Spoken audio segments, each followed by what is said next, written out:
नमस्कार दोस्तों, stock market studies में फिर से एक बार आपको बहुत-बहुत स्वागत है। तो आज यहाँ पे मैं डिस्कशन करूँगा कुछ कंपनीज़ के डिटेल्स के बारे में जो बहुत शानदार अपडेट लेके आया और फ्यूचर में इस कंपनी में ग्रोथ भी हो सकते हैं, बहुत सारे कंपनीज़ में इस तरीके से डेटा आया है। साथ ही साथ कुछ कंपनी में बोनस स्प्लिट भी अनाउंसमेंट किया, जिसके चलते आपको एक्स्ट्रा बेनिफिट भी मिलेगा। तो सब कुछ यहाँ पे एक साथ डिस्कशन करूँगा, तो इस वीडियो को लास्ट तक देखिएगा और अभी तक अपने चैनल को सब्सक्राइब नहीं किया तो ज़रूर कर लीजिएगा। अभी तक अपने टेलीग्राम को भी जॉइन नहीं किया, तो वो भी कर सकते हैं, नीचे सारे लिंक्स अवेलेबल है। तो चलो देख लेते हैं आज के स्टॉक के डिटेल्स के बारे में।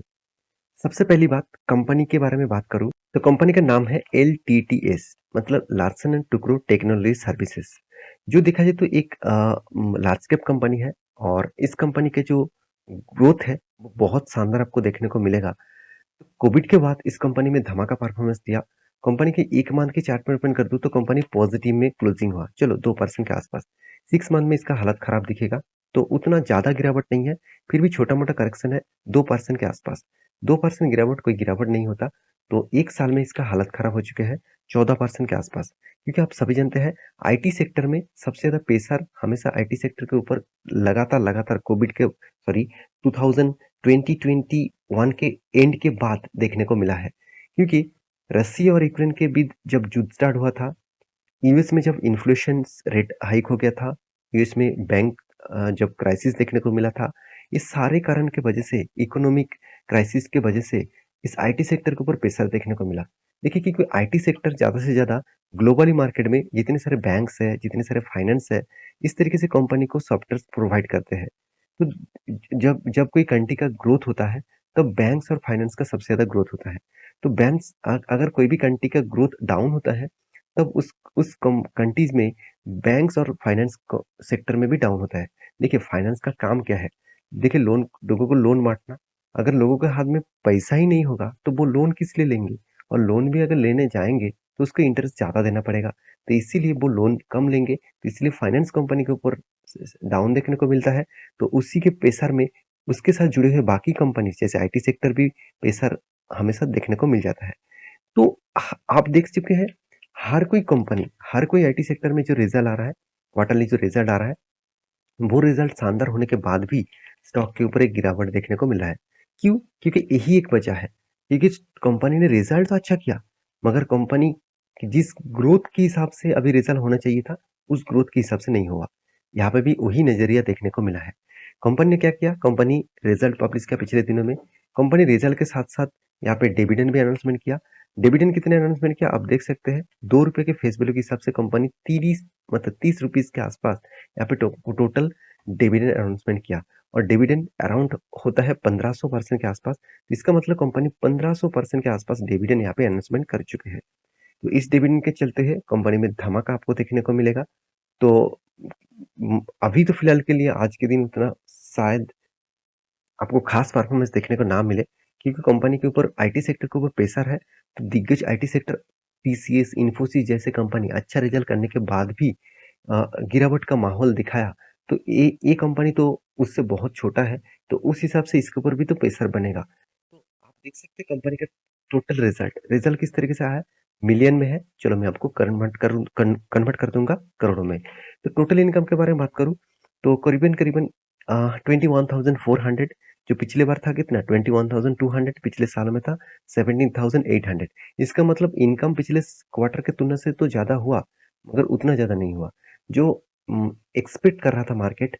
जिस तरीके से एस्टिमेट कर रहा था उस हिसाब से एस्टिमेट को कंपनी बीट बीट नहीं कर पाया। तो एक बहुत बड़ा नेगेटिव पॉइंट्स है किसी भी कंपनीज के लिए। और रही बात कंपनी का एक्सपेंस के बारे में, तो टोटल एक्सपेंस आप देखेंगे तो 17,100, 16,100 पिछले बार का, 16,700 पिछले बार का और पिछले सालों में 14,300 का। इसका मतलब एक्सपेंस को भी कंपनी पिछले बार की तुलना से थोड़ा सा ज्यादा ही कर बैठे।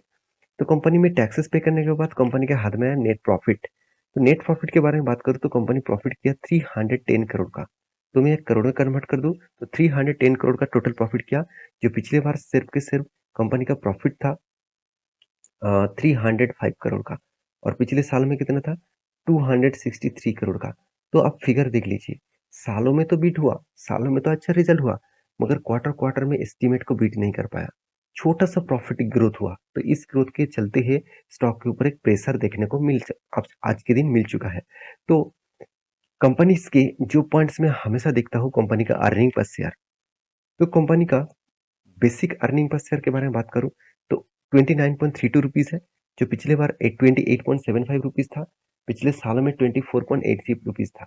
इसका मतलब अर्निंग जो ग्रोथ है, वो अर्निंग ग्रोथ भी अच्छा खासा नहीं देखने को मिला। तो इसीलिए कंपनी के ऊपर प्रेशर बने हुए हैं।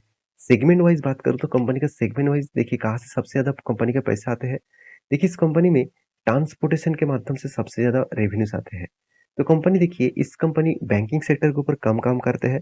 Transportation, plant engineering, industrial properties, medical and telecom and tech hitech company के ऊपर काम करते हैं। तो इसीलिए कंपनी के ऊपर आज के दिन एक पॉजिटिव मूवमेंट भी देखने को मिला।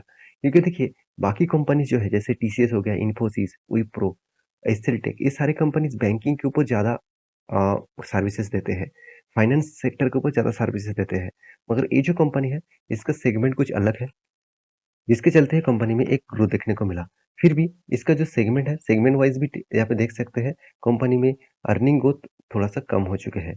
तो सारे पॉइंट ऑफ व्यू से मैं एक ही बात कहूँ, तो कंपनी का रिज़ल्ट पॉज़िटिव में तो है, मगर उतना ख़ास नहीं है। तो इसलिए आज के दिन इसके ऊपर प्रेशर देखने को मिला। रही बात इस कंपनी का चार्ट पैटर्न का, तो चार्ट पैटर्न कोविड के बाद धमाका परफॉर्मेंस हुआ था। उसके बाद देखिए किस तरीके से क्रैश हुआ और फिर से उसी रेंज में कंपनी ट्रेड कर रहा है। तो अभी फिलहाल के लिए आईटी सेक्टर में निवेश करना थोड़ा-सा रिस्की होगा क्योंकि और भी गिरावट का माहौल आ सकते हैं। बड़े-बड़े एनालिसिस का यही कहना है। तो सेकंड जो कंपनी है जिसके बारे में बात करूँगा, वो है अदानी ट्रांसमिशन। देखिए अदानी ट्रांसमिशन के बारे में बात करूँ तो ये कंपनी जब गिरावट का माहौल देखने को मिला था, मतलब हायर लेवल से मैं डाउन लेवल तक देखूँ, तो 80% से भी ज़्यादा कंपनी क्रैश हो चुके थे। क्योंकि अदानी के एक ही हिंडनबर्ग की एक रिपोर्ट के कारण अदानी ग्रुप के हर कोई कंपनी के ऊपर गिरावट का माहौल आ चुके थे।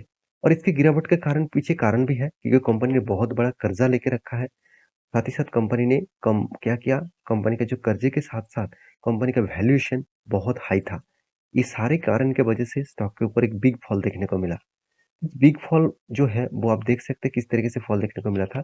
4000 के ऊपर चलने वाला कंपनी आपको अभी दिख रहा है कितने में? ₹980 में। मतलब 3000 पॉइंट यहाँ पे गिर चुके हैं, 3000 पॉइंट। तो कितना बड़ा फॉल देखने को मिला है आप देख सकते हैं।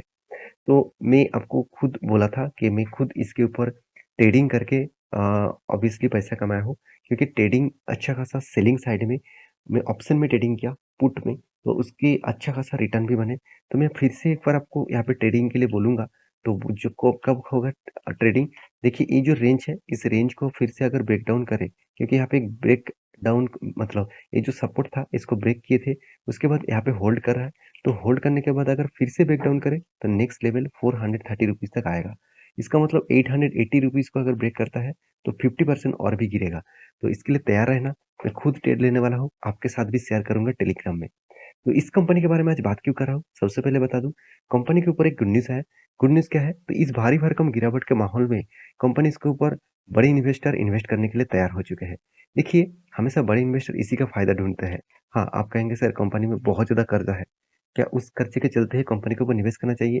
देखिए, कुछ कंपनी ऐसे होता है, जिसका कर्ज़ा ज़्यादा होता है, वो काम भी अच्छा करते हैं, प्रॉफ़िट भी करते हैं, उसके साथ चलते हैं। देखिए, अगर आप कहेंगे सर टाटा मोटर्स के पास 5% से भी ज़्यादा डेब्ट ऑफ इक्विटी है। फिर भी टाटा मोटर्स अच्छा खासा काम कर रहा है। कंपनी लॉसेस में है, नेगेटिव में है, फिर भी लोग उस कंपनी के ऊपर निवेश कर रहे हैं क्योंकि लोगों को पता है आज नहीं तो कल कंपनी फिर से खड़ा हो पाएँगे। तो same to same Adani transmission के ऊपर इसीलिए लोग फोकस रखे हैं और चलते हुए देखा जाए तो इंस्टीट्यूशन के बारे में तो आप ध्यान से देखिएगा, एफआईएस और डीआईएस दोनों ने इसके ऊपर होल्डिंग बढ़ा चुके हैं। चाहे एफआईएस हो चाहे डीआईएस हो और इसका प्रोमोटर ने क्या किया, खुद का स्टेक बेचा। स्टेक क्यों बेचा? मैं आपको पहले भी वीडियो बना के दिया था। स्टेक बेच के कंपनी का जो कर्जा है उसको मिटाने के लिए कंपनी खुद का स्टेक यहाँ पे सेल आउट किया है। तो ऑब्वियसली सेल करना पड़ेगा उसको मिटाने के लिए, उसका उसका कंपनी को बचाने के लिए। तो इसका फ़ायदा कौन उठा रहा है? एफआईएस और डीआईएस। देखिए यही के फ़ायदा क्यों क्यों उठाया जा रहा है? क्योंकि देखिए प्रोमोटर अगर कर्जा मिटा देंगे तो कंपनी का तो प्रॉफिट अर्निंग बढ़ जाएगा। तो प्रॉफिट अर्निंग बढ़ जाएगा मतलब कंपनी फिर से खड़ा हो पाएँगे। तो इसीलिए पहले से ही वो निवेश कर रहा है। तो इसी तरीके से सोचिए क्योंकि देखिए सिर्फ प्रोमोटर के सेल करने के बाद एफआईएस, डीआईएस और पब्लिक तीनों ने होल्डिंग उठा चुके हैं। तो मैं ज़रूर कहूँगा इस कंपनी के ऊपर फोकस रखिएगा। लास्ट जो कंपनी है जिसके बारे में बात करूँगा उसका नाम है आप देख सकते हैं विशाखा इंडस्ट्रीज लिमिटेड जो एक सीमेंट मैन्युफैक्चरिंग सीमेंट प्रोडक्शन के काम करते हैं, सीमेंट के लिए जो रॉ मटेरियल लगते हैं, उसी के प्रोजेक्ट के ऊपर कंपनी काम करते हैं। पहले बता दूँ कंपनी 6 मंथ में तो कंपनी में कुछ खास परफॉर्मेंस नहीं दिखा, 1 साल में नहीं दिखा, 5 साल में नहीं दिखा, मैक्सिमम में भी नहीं दिखा। तो बहुत ज़्यादा वोलेटिलिटी है। कोविड के बाद धमाका परफॉर्मेंस किए थे, बहुत सारे लोग सोच रहे थे कि एक बम्पर ऑफर मिल गया है, तो बहुत सारे लोग इस लेवल में भी एंट्री कर चुके हैं। मुझे कमेंट्स भी आया है कि सर मेरा एंट्री लेवल 600 के ऊपर है, तो मैं अभी क्या करूँ? 50% स्टॉक गिर चुके हैं। तो देखिए, इसीलिए मैं बार-बार बोलता हूँ, जब कोई कंपनी अच्छा खासा अनाउंसमेंट करते हैं, उसको देखकर आप निवेश कर देते हैं। तो अनाउंसमेंट फिर से एक बार किया है, इसको देखकर आप निवेश मत कर दीजिएगा। इसीलिए मैं इसके ऊपर आपको डिटेल्स वीडियो बना के दे रहा हूँ, क्योंकि इस कंपनी ने फिर से एक बार स्प्लिट अनाउंसमेंट किया। इसका फेस वैल्यू ₹10 है और इस ₹10 को कंपनी ₹2 करने वाला है। इसका मतलब 1 के बदले आपको 5 शेयर मिल जाएगा। तो इसके बदले आपके पास 100 शेयर है, तो आपको 500 शेयर मिल जाएगा। तो ये बात याद रखना, इस कंपनी के स्प्लिट एंड बोनस के चक्कर में निवेश मत कर देना, क्योंकि कंपनी बहुत छोटा है और करंट प्राइस जो है, इसको मल्टीप्लाई 5 से करेंगे तो अराउंड अराउंड आपको 100 मतलब 50 के नीचे भी आपको शेयर देखने को मिल जाएगा। तो इसके हिसाब से आप काम करिएगा। आपका मतलब स्टडी के बाद आप इस कंपनी के ऊपर निवेश करिएगा। तो ये था कंपनी का डिटेल्स। तो मेरी वीडियो अच्छा लगे तो प्लीज़ लाइक करना। इसी तरीके से इन्फॉर्मेशन पाने के लिए चैनल को सब्सक्राइब भी करना। मिलते हैं नेक्स्ट वीडियो में, तब तक के लिए अच्छे से रहिए, अपना ख्याल रखिए। Bye bye.